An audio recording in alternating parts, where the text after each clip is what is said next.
The kitchen is often described as the heart of the home, warming the family with delicious meals and lively conversations. However, with a 6-year-old child full of a thirst for discovery, the kitchen can easily transform into a risky laboratory, testing the very limits of parental patience.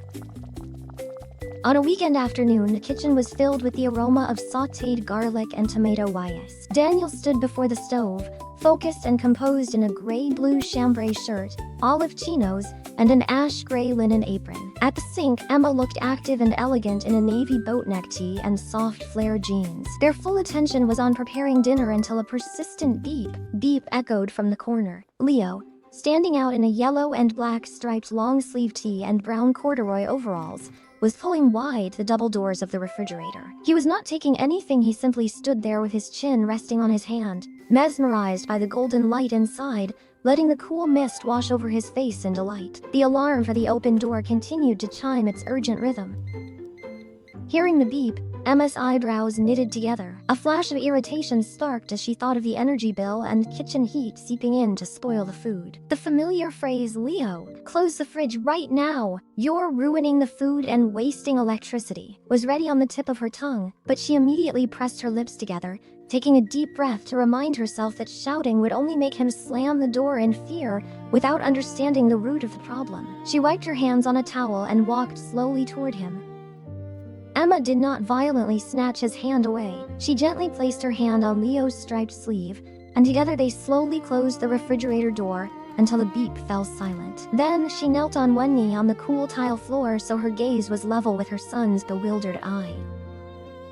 "The breeze from the fridge feels very nice, does not it?" Emma began with validation to remove any defensive barriers. When Leo nodded, she continued in a smooth yet clear voice, "But the fridge is like a magic box that needs to stay closed to protect our food. When you leave it open just to look, the cold magic flies away. The fridge has to work very hard to make new cold air, which wastes the Earth's energy. And if it is not cold enough, our milk and meat will spoil. If the milk spoils, Captain Leo will not have fresh milk to drink tomorrow." Leo blinked, looked at the fridge, and nodded obediently. "I remember now, Mommy. The fridge is not an air conditioner for cooling off." Dinner followed, featuring a mouth-watering dish of spaghetti and meatballs. The family sat around the oak dining table and peace seemed to have returned. However, as his stomach grew full, Leo's focus began to drift. He used his fork to poke a perfectly round meatball, lifting it high. Instead of putting it in his mouth, a curious glint flashed in his eyes. He dropped the fork, picked up the meatball with his hand, and let it drop straight onto the floor just to see if it would bounce like a rubber ball. The meatball hit the clean wood with a dull splat, and bright red tomato sauce splattered onto Daniel's leather shoes. Leo clapped his hands in delight. "Oh, it did not bounce, Daddy." Daniel's hand, holding his fork, froze mid-air. Looking at the discarded meatball and the puddle of sauce on the floor, a wave of disappointment and anger surged in his chest. Preparing a meal requires effort and time, and for a child to treat food as a toy to be thrown away was a serious sign of disrespect. Daniel took a deep breath, closing his eyes for a split second to suppress his anger. He glanced at Emma. She gave a slight nod, silently yielding the space for him to handle it. Daniel set his fork down, the atmosphere of the meal dropping into a heavy seriousness. Leo looked down at the floor. Daniel's voice was low, devoid of any smile. Leo's grin instantly vanished. He timidly looked where his father pointed. "Food is never a toy." Daniel emphasized every word, his eyes fixed on his son. "To have this meatball, the farmers had to work hard in the sun. Mom and Dad had to work hard to buy it, and I spent the whole afternoon in the kitchen cooking it for you. When you throw food on the floor, you are not just making a mess, you are throwing away everyone's hard work and love." Daniel's quiet sternness made Leo realize the gravity of his actions. The 6-year-old's eyes welled with tears, his voice trembling. "I'm sorry, Daddy. I just thought it would bounce."